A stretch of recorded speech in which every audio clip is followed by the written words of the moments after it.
We said it before and we'll say it again. We are the ones we've been waiting for. The Love Us campaign allows us to show up for one another. Together, we can fund the healing revolution collectively, one donation at a time. We are proud to have covered the cost of over $6 million in therapy sessions since 2019. But with the demand of our services skyrocketing, we need to do more.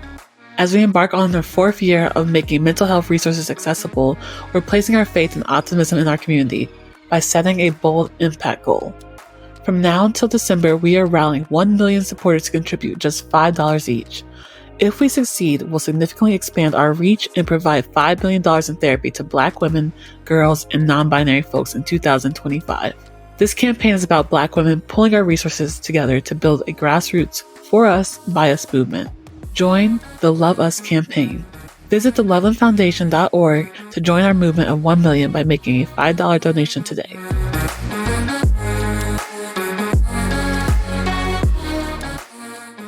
Yrsa Daley-Ward grew up in Chorley and is now based in Los Angeles. In her writing, Yrsa tackles issues dealing with all parts of the human condition, even the so-called unsayable. Her words have resonated with readers worldwide through her acclaimed books of poetry and memoir. She is most known for her debut book, Bone, as well as her live poetry performances. Her autobiographical novel, The Terrible, 2021, won the PEN Accolade Prize for Memoir. Yrsa co-wrote Black is King, Beyonce's musical film and visual album. Yrsa's latest work is The How, Notes on Great Work and Being Yourself. Yrsa can be found on Instagram at Yrsa Daley-Ward and her online journal/newsletter, The Other, which goes out to tens of thousands of subscribers twice weekly. Hello, everyone. Welcome back to Folding, presented by the Loveland Foundation. I'm your host, Rachel Keener. And today, I'm just so excited with our guest. I know I say it every episode, but this one, I'm just a fan. I am in awe of you. I love your work, and we're joined by Yrsa Daley-Ward. Hi, Yrsa. How are you? Oh, I'm well, thank you. How are you? I am doing my best, but I feel good right now. I feel really at ease right now with you, and I'm very grateful for that. Yeah. Good. This month actually was the kickoff of our Love Us campaign, and essentially, we are just trying to raise $5 million to support Black women and give them access to therapy and mental health resources. And with the kickoff of this campaign being July and BIPOC Mental Health Awareness Month, I was thinking about who I wanted to talk to this month. And you were really the first person I thought of, because I remember we connected at the brunch a couple months ago.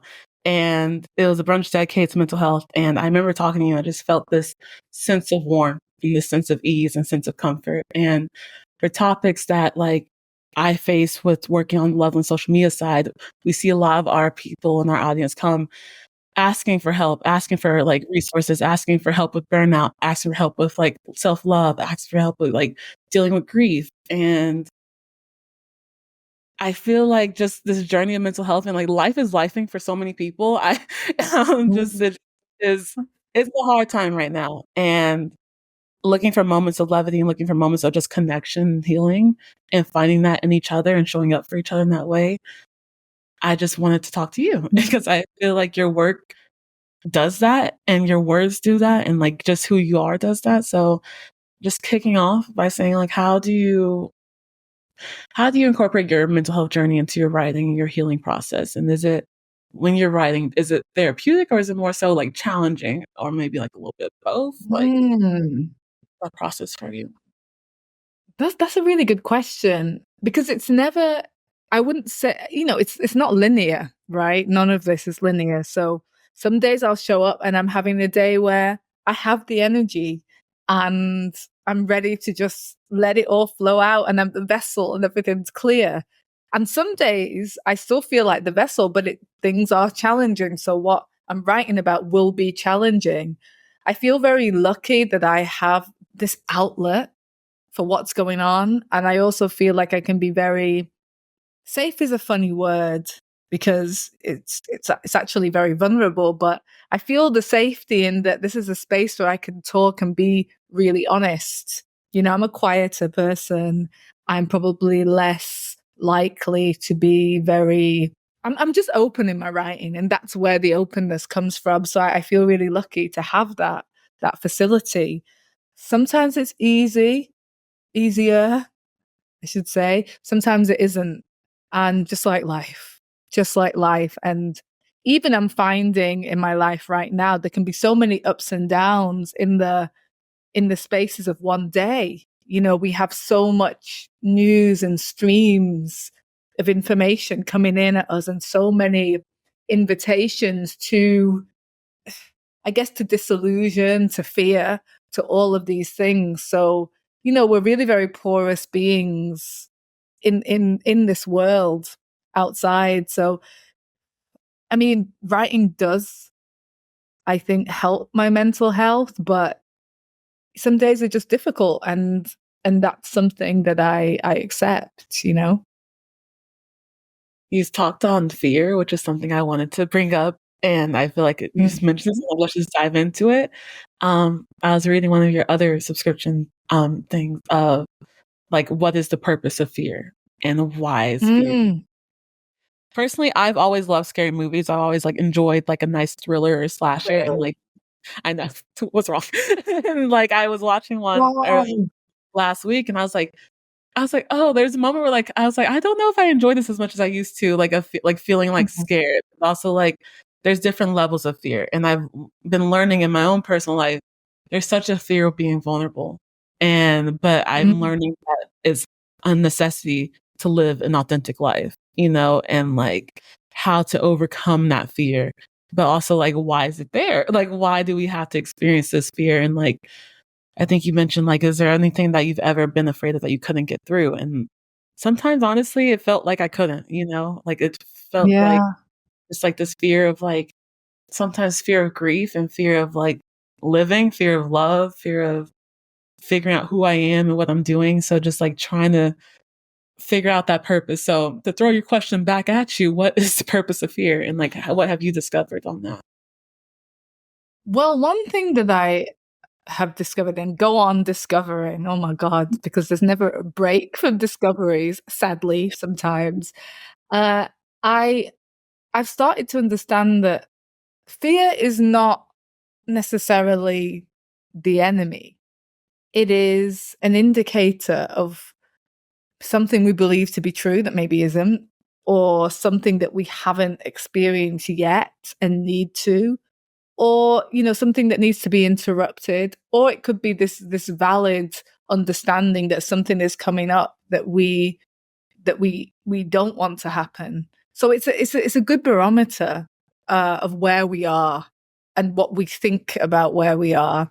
So that's kind of what I think the purpose of fear is, and it just shows us where we are. And maybe I have beliefs that are old and need challenging, or maybe I just have never, there are waters that I haven't like traversed before, and I need to start that. For example, I only started learning to drive like a year ago. I was so scared of it, especially here in LA, and that Oh, was a fear. I, And now it's less of a fear because I'm doing it. So sometimes it's when you come up to into the unknown, and it's just like the doorway. yeah, it's kind of like meeting your fear and just like facing Yeah. it.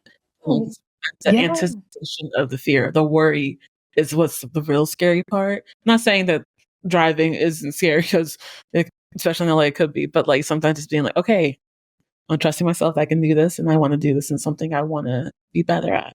So, Yeah, trusting yourself, and having that like that feeling that, you know, quite honestly, like I used to mask that feeling a lot. So when I used alcohol in a different way in my earlier years, it was because I didn't even know that I was doing this, right? But it was because I wanted to mask the fear of having to be social, or the fear of uh, rejection, like social rejection, or, you know, the fear that what I had to say wasn't valid. And so I would use that to numb it out. And I think now, being like alive in it and feeling this, but doing the thing regardless, is it's just such a transformative experience. no, it really is beautiful to just like learn about yourself in a way. Like I started Yeah. thinking, I love getting older because I love getting to know myself more and like figuring out the Right. things I used to not like or the things I used to be afraid of.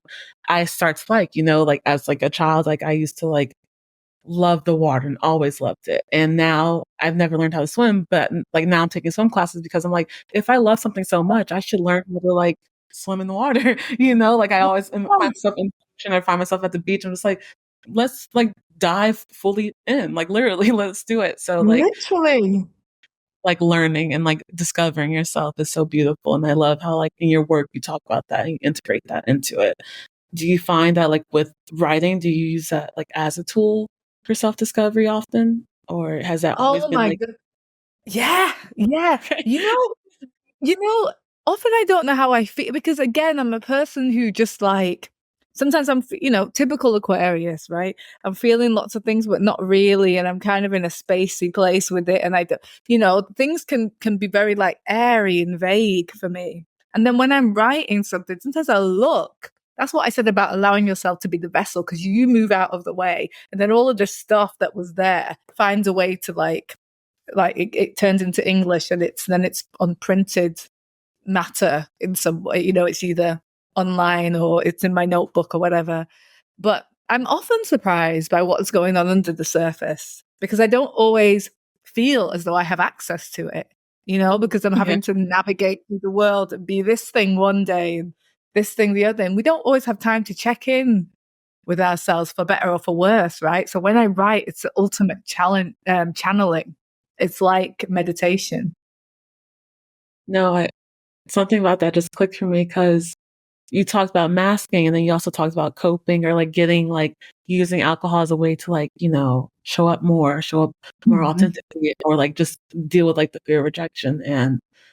But I feel like with Mhm. writing, like that's never been my vessel or my way. Like I've always like gone from a piece of paper and be like, I don't know what to say. I don't know what to write. But I am trying to get to know myself more. And Mhm. yeah, I like to, and I wasn't even aware of it until honestly a couple days ago where like, I like to keep my schedule just packed. Like I see someone every day. I'm always like have like something going on. And then like, I think Saturday I was like alone for the day and I was like, whoa, like this is weird. Like I don't know what to do with myself feelings, and I had to sit with it for a second because like I do truly value like my solo time, my solitude, but sometimes like when you're not around people, you're not like people pleasing or not serving someone or just like sharing energy or space with someone, you're like, oh, it's just me. And like, let's get to know me, let's unpack me. And so using that as the moment to just like get to know myself and also get to know like what's really on my mind, it was kind of Mhm. like it felt really special, but also felt really scary. And it felt like, oh, like I haven't like checked in with myself in a minute. So Yeah. anything Yeah. besides that you do to check in with yourself, or is it like writing is the gateway to doing that? Like, Because I think because we have so many different aspects and so many different, we're like prisms, aren't we?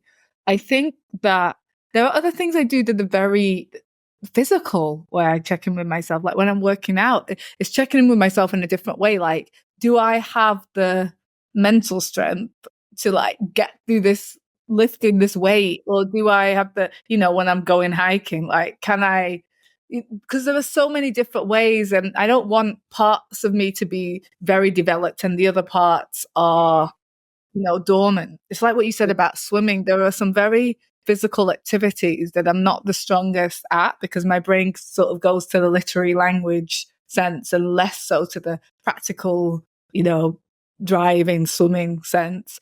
But I want all my senses to be lit up.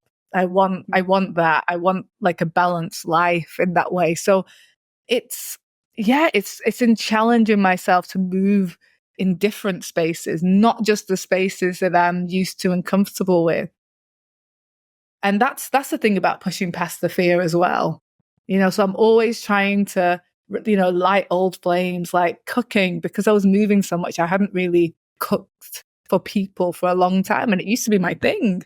And then I realized, oh my God, can I even like do this anymore? So I, I'm getting myself together with that back to the start. But I think those are just examples of like, I like to check in with myself in multiple ways So I'm not ignoring like other modes of creativity or communication. You know, I want this to be a fully fledged life with all my senses lit up, you know, not just like the same thing over and over again.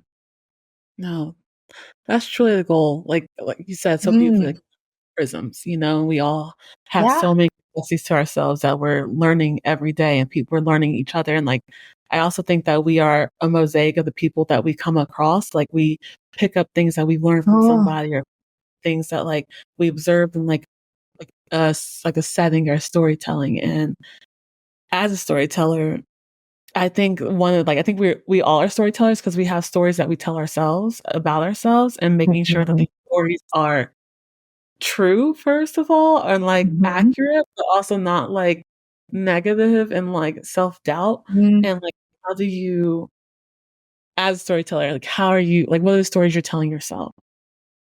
Ooh, uh, well, I try to tell myself, I try and stay in the, don't get me wrong, I'll have a little complaint sometimes, but I have to catch myself with that. And I do, you know, I love a complaint now and then. But if I find that that's happening too much, or because this is a big one as well, soaking in other people's negativity, which, you know, I'm like a sponge. So I just find that I have to control that. So the stories that I'm telling myself is like, I am healthy, you know, I am a factory of ideas. I am strong, you know, I am deserving of this. And I'm sort of repeating what I said in the last question, but reminding myself that we are multidimensional, as you said, a mosaic. And so you need new information constantly and new ways of doing things. And for that, you need people.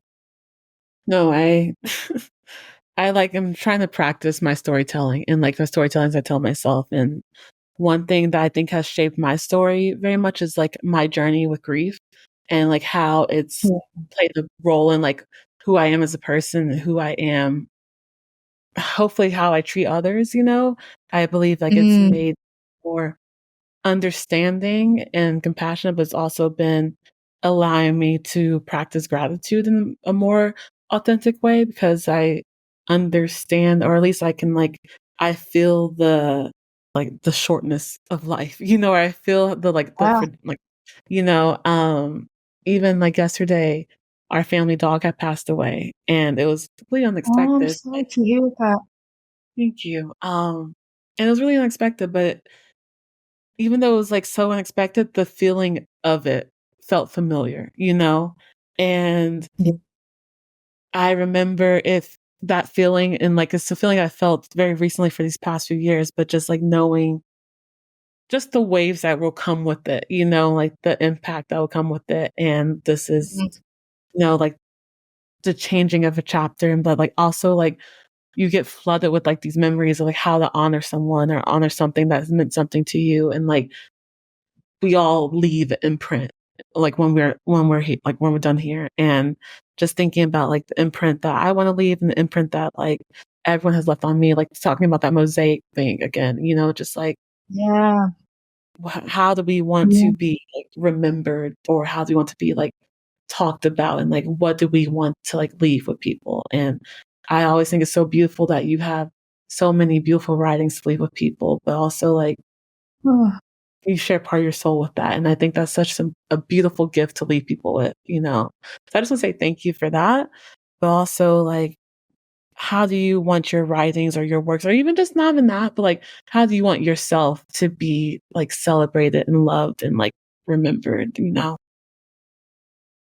oh, that's a really good question.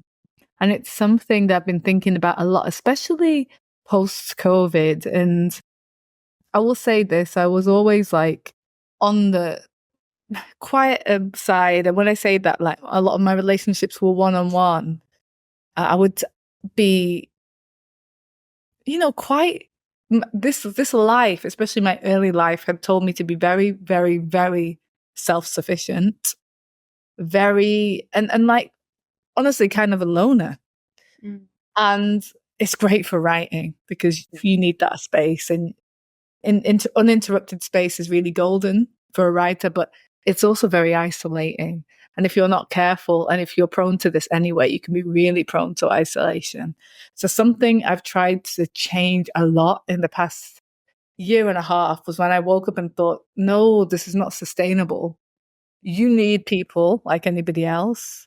You output language, and you are open, and you're open to a lot of people, but you can't mistake that as well. You can't replace real intimacy with that either, just because you're sharing your intimate thoughts, but you also need to be nourished, and you need to be vulnerable in other ways. As I said, the prism, right? And so I want to be remembered as somebody warm, non-judgmental, someone who holds space, and space that's very safe, and just someone who can be relied upon to show up, and can inspire and just share what I've got. Because as you know, like, life is very fleeting. I learned that, I lost a lot of people in my family, and every time it happens, I'm just reminded this is precious and short. No, it's very precious. Thank you for sharing. And I can attest that I remember you as someone who's warm and holds space for me, and like made me feel very safe. Like I know I test very extroverted, but I feel very introverted, especially in like big groups and stuff. And I remember in like the setting we were at, I was like, "Ooh, this is overwhelming. There's a lot of people here." And I remember I just talked, right? I was like, "Where's everyone at?" And like I had the seating chart, so I should know. But and I talked to you, I was like, "Oh, like I get to like." I felt really seen and safe, and I just was. I'm so happy. Oh, you. I'm so happy because, when I go into a social space, I'm like, oh my God. And it can be nice, the social space. If there's lots of people, I'm like, where am I standing? Like, I've got to look like a prostitute, but I'm not a natural like instigator of a conversation. But then you kind of want to, because you don't want to make everyone come to you. Oh, there's so many mental gymnastics for, I guess, more introverted people. So I'm glad. I always want to be that, because I always really appreciate that when somebody else comes to talk to me. I'm like, oh, thank God. Like, I'm not. So yeah, I understand. I'm always like, where do I put my arms? Like I always like I forget where to put my arms. Oh Like man, side there up. are so many. There's the brain throws so many things up that are so unnecessary, because a lot of us feel that way, and then but it does. It just does that. He says, and he just felt. I've learned to just ride with it. Like we're all just human. Yeah. We're just. This is our first time doing this. We're all figuring it out in real time, and like Right. And this really, too is part of it.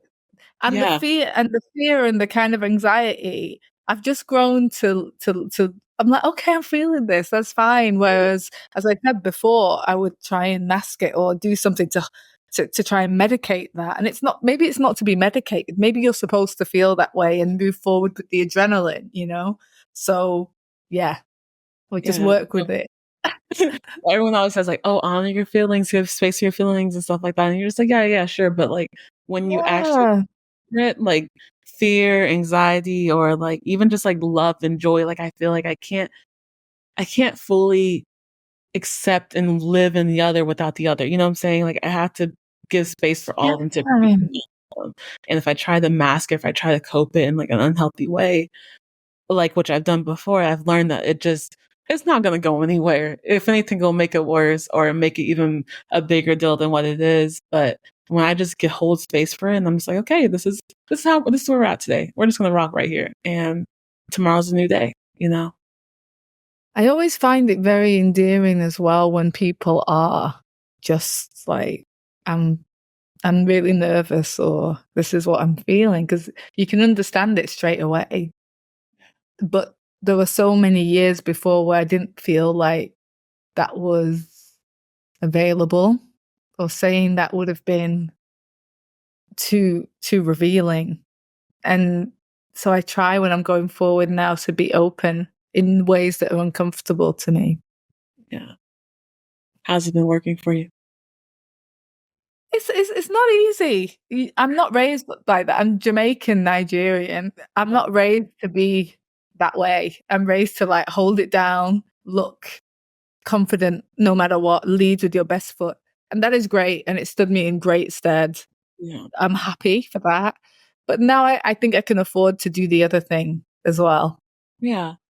I think it goes back to like the stories we tell ourselves. Like you can be confident, you can also be nervous at the same time. Like both can coexist. Yeah. And it's Standing in. not always right.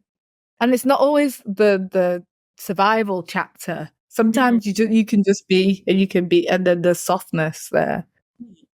Ooh, that softness. No, so many. I think you're on social media and like I do social media for work, and like everyone's talking about like the soft life. I want the soft life. I want the ease life, and like, girl, me too.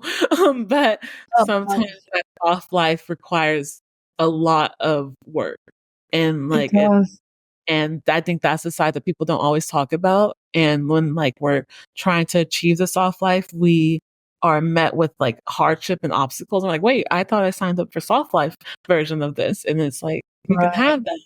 And I'm still learning this, but like you can have it, but it comes with like the price of like vulnerability and overcoming those fears, and also just like learning what soft means to you and like how it's different for everybody. So yeah, like, are you living your soft life? Are you in your soft life era? I'm trying to be. So I moved out of New York because I think a good way of tapping into soft life, especially as a woman, someone who identifies as a woman, is tapping into the thing that I know that is really powerful for us, women and girls, and men too. But I think women and girls, we have it very, very strongly, and that's intuition, your intuition side.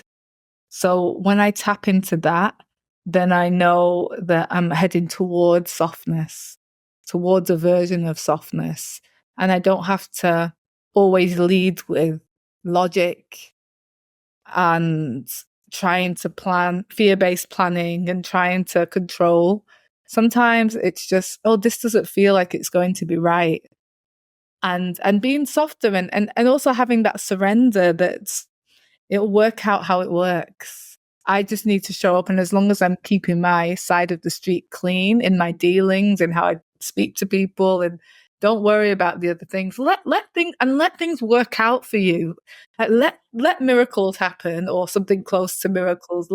Allow life to arrange itself for you. You don't have to do sometimes all the heavy lifting. And again, because of my early life, one of the stories I told myself is that it's all like planning going forward. You can't rely on anybody. You've got to do it all yourself. And up to a certain point, maybe you can, and then you get tired. You get so tired, and you can burn out, and all of these really serious health implications and things can happen because you've never felt like you could take a load off. So it's really important not only to live soft life for enjoyment, but also that's becomes survival. Yeah. We won't last. You run out of steam. No, like you need those moments of like joy, and you need those moments of just like letting go. Like We need so many. we need some, especially now, like you really do need to find peace and joy in like whatever way you can create it, and just like, I think that's what I'm learning, at least for myself, is that like, if something's funny, I'm going to laugh, like I'm going to try to just be fully present in it. I'm going to try to like enjoy it. And I think that's when I was talking about gratitude and like how it balances out with grief. It's just like, you have to have both, you have to hold both to like appreciate the other and like to get through and like release it, and like I'm learning that like with gratitude, like there's so many things like I'm just like, oh, and like hopefully not in like a toxic positive way, which I have been guilty of doing before, but like in a way that like truly grounded, in it, and like truly just like trying to take each moment that I have. Like right now, I'm so grateful to be talking with you. Like I truly feel this peace in my heart. I'm just like, oh, this feels so right. And I'm so grateful that this is going well, and grateful that like this conversation is like happening. And I feel like it's allowing me to like breathe, and get through this. And like, yeah, there's always nerves associated with this, but like I'm learning so much by just sharing space with you. So yeah, thank you. Thank you. I'm grateful too, Rachel. It's my pleasure to do this. And I honestly feel so honored to being asked into this space and welcomed into this space by the Loveland Foundation and by Rachel, because it's we're all we have. So I really feel honored. No, we are. Like one of the quotes we use is like, we are the ones we've been waiting for this like the Yes. June Jordan, and how just the basis of the foundation, like what we're trying to do with like Love Us campaign, is like truly just show up for Black women and girls, and Yeah. really hold space for them, and like show them that like everyone deserves access to mental health. Everyone deserves Oh like man. resources and therapy, and just feeling like, you're talking about isolation and like survival. Like that shouldn't be the only thing you should feel, like you deserve No. like to breathe. And So much. And so much of us don't really know that, because you get used to this and it becomes a way of life. And I understand that too. But like, the joylessness of this means it's hard to survive when things get even tougher. It's like, what do you have then? So even in practical terms, I even try to put in my diary, like I need to make space to be with people and make space to do things that where I'm nourished, because it can be very easy to just go from the next thing. I've got to do this in the day, then this in the day, and then it's bedtime. Like what kind of life like, is that? So yeah, no, one question we were asking at the New York brunch was, how do you show up for Black women? And the answers we got were simple. And I wanted to ask you that question. Like, how do you show up for Black women? by being honest about what this is, and when I'm honest with myself, and I'm honest in my writing, or I'm honest in my speaking, then it makes it all right for other people to say, yeah, this is going on. And there have been things that in my memoirs and poetry that I never thought that I'd reveal. But what's the point of dying with this? Things happen that are not glamorous and not and they're very difficult and gritty. And the way that I can show up is in showing up with all of myself. I don't believe in respectability politics, and I don't believe in like judgment of women and girls. I don't believe in it. I think we all have a path and pasts and stories and shame and all of these things. And by being an open book, I think that it can help a lot of people, so they know they're not the only one in this, or the only one with this to talk about, or this to talk about. We don't have to cordon ourselves off. We don't have to split ourselves apart and only show like the veneer, because that kills people. So the way I show up is in my honesty, in mentorship, in openness, in poetry, in novels, in personhood, as a sister, as an auntie, as whatever I'm going to be in the future. So that's how I want to show up and go on showing up. And hopefully that expands all the time. It also needs to change. But Yeah, it yeah, evolved. it's something that I take very seriously, Yeah, tell. And part of my follow-up question was like, how do you show up for yourself? And you answered that. But if there's anything that you've been doing lately that you've been showing up for yourself in a way that feels new or special. One of the things, I don't think I finished what I was saying. I said one of the things is that I moved out of like a busier city. I mean, LA is busy, but I moved from New York because my intuition told me to do so. So I did. I didn't really have anything further than that, because I just wanted it to be quieter and I wanted different weather. And I show up for myself by making sure, I know I've talked a lot about the social, but I really do rest and get strength from alone time. I have a lot of that. So I make sure I have that. Show up for myself by movement, moving my body. And I often don't want to do it, but I show up for myself by that because I know after it I feel amazing. Yeah. And the social time as well. That's another way. Even when my other self, the story self, tells me I don't want to, I want to hide away. I'd rather be like in bed or just, alone on my sofa. That is a part of me that's valid, but it can also sabotage. Like it can sabotage relationships. It can sabotage a whole lot of things. So I show up for myself by doing things that I don't always want to be doing as well. It's not all like, spa day and, warmth and No. some of it. Yeah, some of it's challenge, but that's how you do it as well.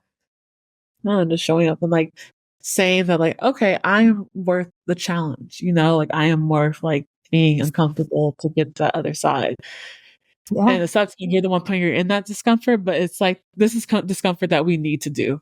This is something we have to like, the fear element again, like the fear of like being uncomfortable, the fear of like, not being in our bed and like cozied up and like, like there's a time and place for it, but there's also sometimes too much of it can sabotage you. And I think like something I'm trying to navigate is like trying to navigate like that inner critic, that's like sometimes isn't always critical.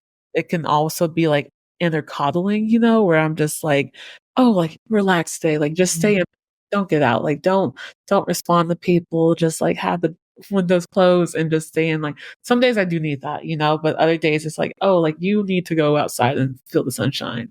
You need to go talk to people you love and care about. You need to go talk to strangers even. Like you just need to live and you need to like do that. So yeah, it's a journey for sure though. It is. And differentiating between the two is work too, because sometimes you don't know which is which or what you should do. In which case you just pick one and then deal with it. Yeah, like you listening to your intuition about moving. Like you moved across the country. Like that's a big move, And like I hope you feel validated in that decision and like you feel good about it because sunshine looks good on you, Thank you.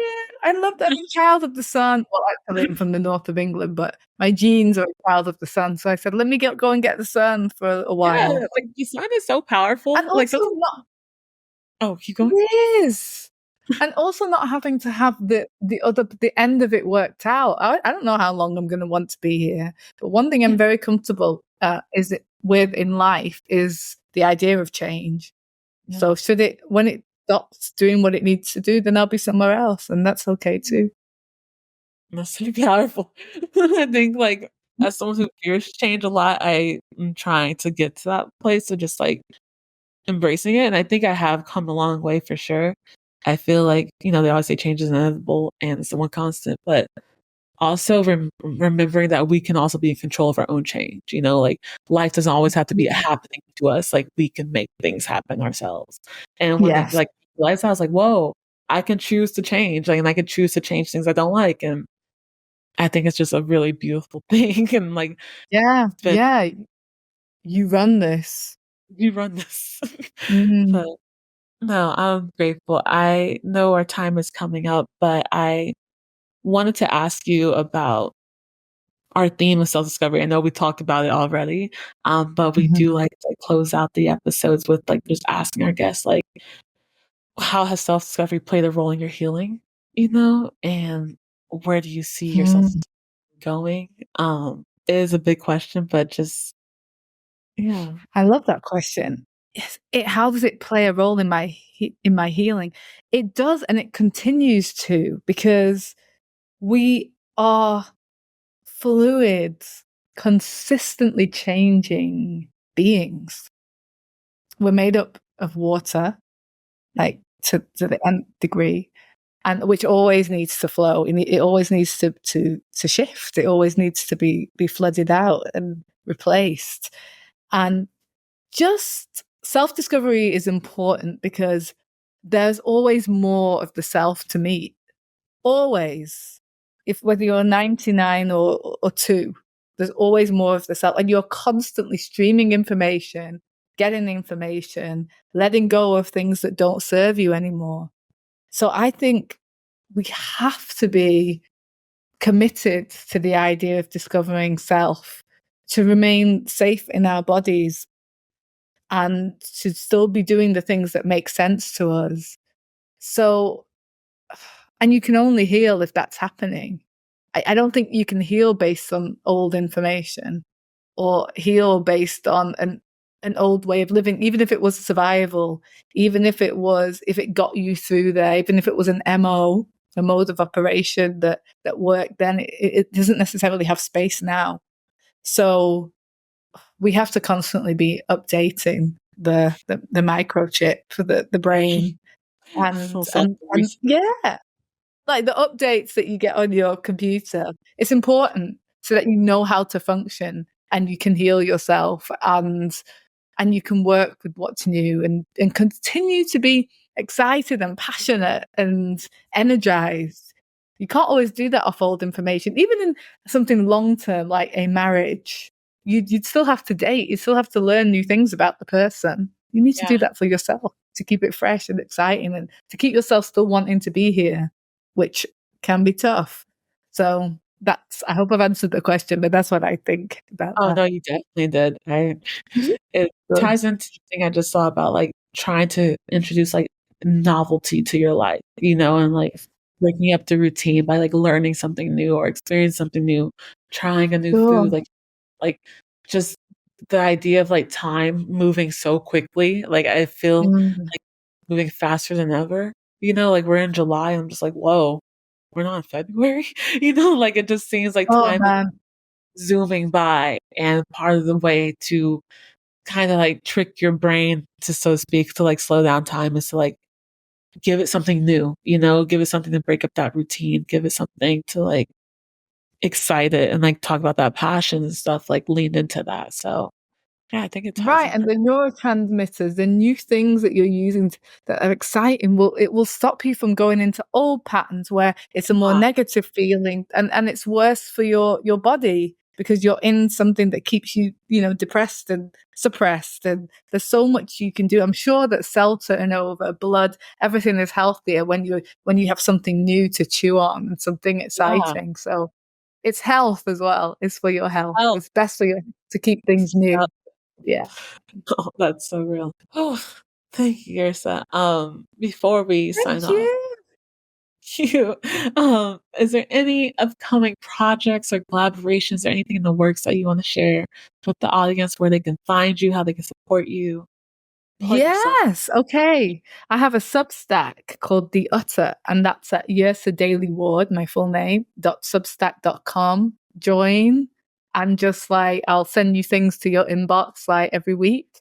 And I have my novel, The Catch, and that comes out next year. And you'll be hearing about that way before the time because I'll be talking about it on Instagram. And on Instagram, I'm at Yrsa Daley-Ward. Be sure to follow Yrsa. Join her Substack. Others great. There's also audio in it too. It's so fun, and like the writings and the questions are like very, very like soul insightful. So I appreciate that so much. Thank you, Rachel. But no, thank you for your time. Thank you for your energy. Thank you for just your space. I know you got places to be, so thank you. Oh my God, when is it not? But yeah, just feel that sunshine and enjoy. Yeah, thank you for having me. Thank you. Thank you all for joining us for a very special episode of The Unfolding, presented by the Loveland Foundation. At the Loveland Foundation, we are committed to showing up for communities of color in unique and powerful ways, with a particular focus on Black women and girls. Our resources and initiatives are collaborative, and they prioritize opportunity, access, validation, and healing. Since our founding, the Therapy Fund has provided financial support for therapy to over 13,000 Black women, girls, and non-binary individuals across the country. This year, our goal is to provide free therapy to at least 6,000 more. If you'd like to join us and invest in generational change, visit our website at thelovelandfoundation.org for ways to give. To stay updated on new episodes and any future programming, follow us on Instagram and Meta, or check out our website at thelovelandfoundation.org.